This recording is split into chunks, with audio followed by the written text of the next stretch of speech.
কথাটো ঠিকেই শুনিছে আপোনালোকে। আজি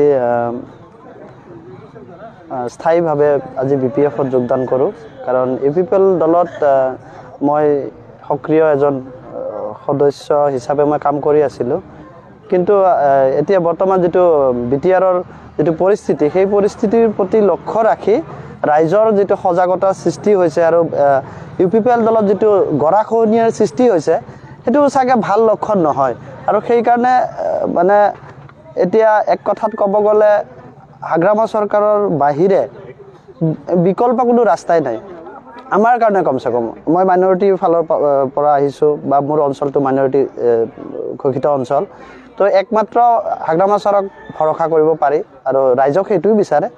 আৰু ভৱিষ্যত দিনৰ লৈ যাতে আমাৰ ঠাইখিনি বা আমাৰ এই বৃহত্তৰ BTR বৰ্তমান BTR হৈ আছে, তো এই অঞ্চলখিনিৰ উন্নয়নৰ স্বাৰ্থত আজি ৰাইজৰ উন্নয়নৰ স্বাৰ্থত মই BPF দলত আজি যোগদান কৰিছোঁ। আৰু BPF দলৰ